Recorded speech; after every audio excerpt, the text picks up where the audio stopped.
yung takbo natin. 140 na tayo.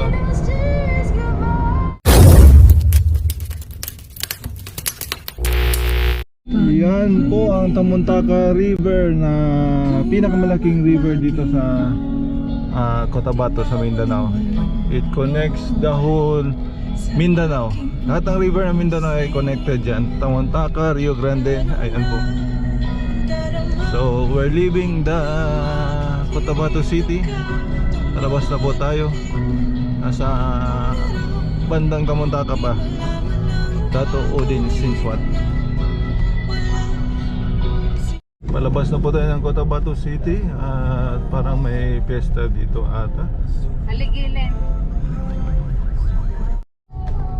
Good morning po mga kaibigan, at pasyal naman po tayo sa iba yung lugar ng Mindanao. Nasa Dato Odin Sinswat po tayo. Papuntang Jensan tayo from Cotabato City. So more or less mga 3 hours ang biyahe natin, Cotabato to General Santos City, and then pagdating ng General Santos ay diretso tayo ng Davao. So ayun po, maraming salamat. Nasa Municipality of Talaya na po tayo.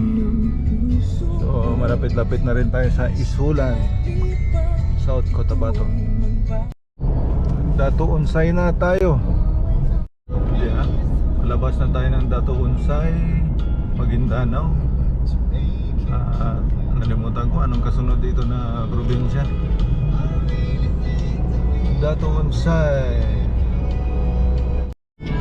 Ito po yung mga mansyon ng mga ampatuan dito sa parte ng Dato Unsay, Maguindanao. Ewan ko lang kung occupied pa rin ba ngayon, pero nung araw ay nasa kapangyarihan pa sila, ay punong-puno ng mga gwardiya sa labas.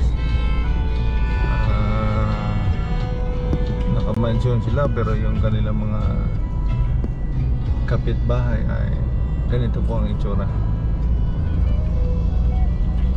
You judge. Sheriff Agwak na po ito, bayan pa rin ng Maguindanao.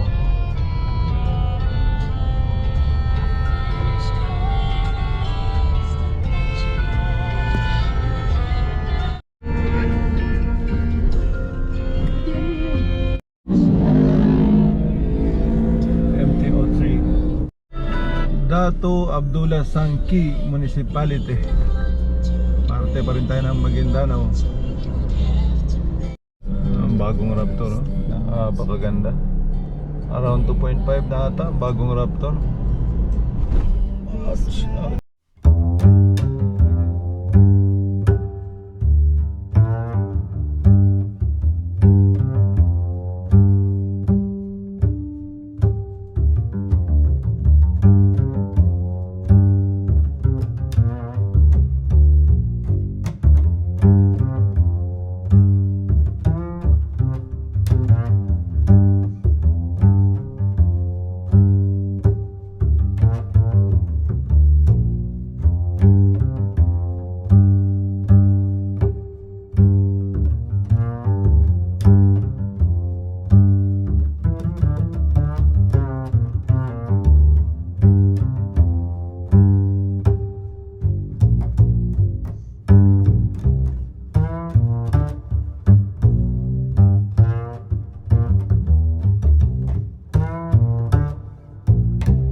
Nasa Isulan na po tayo. Liko tayo sa kaliwa, ikot tayo ng rotonda at liko sa kaliwa.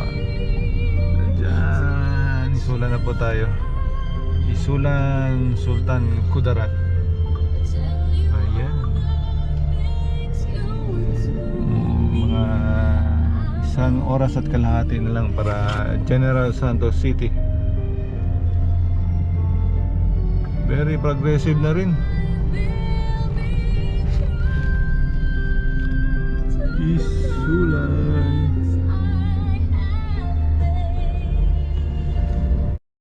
Hospital yan sa kilid.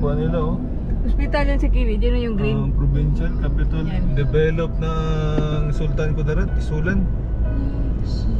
Hindi ganito dati. Talagang umasenso na rin. Nasa Tacurong City na po tayo at progressive na rin ang lugar nila. Ano tayo na makainan dahil gutom na kami. Ang hali na. Welcome to Coronadal City po. At ito po, nasa South Cotabato na po tayo. North ka dyan, Kidapawan ng North eh. South Cotabato na po tayo.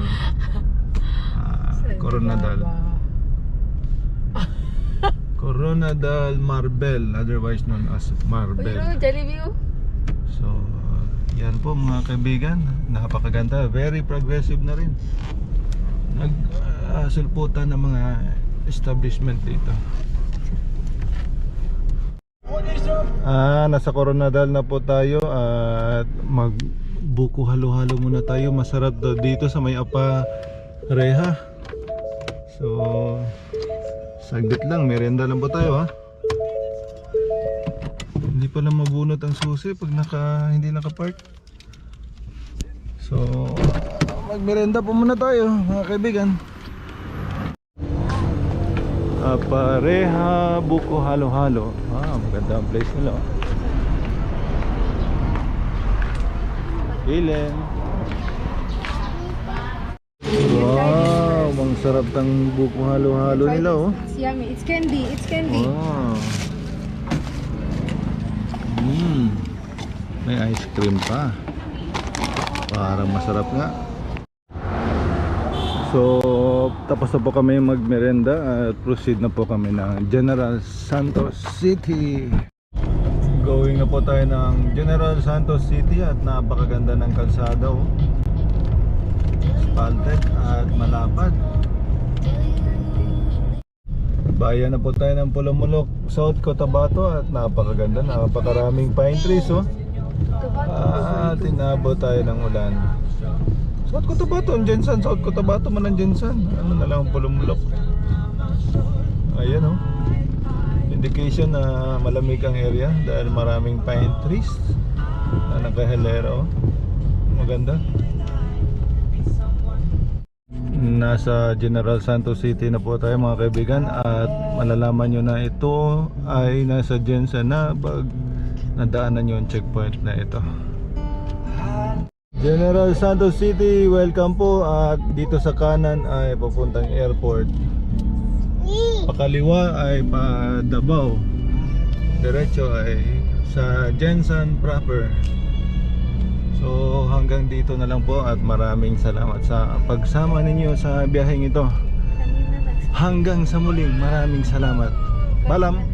So nasa General Santos City na po kami at bibisita lang ako sa puntod ng nanay ko. So maraming salamat po sa pagsama ninyo mga kaibigan. Thank you very much po. See you on the next vlog. Paalam.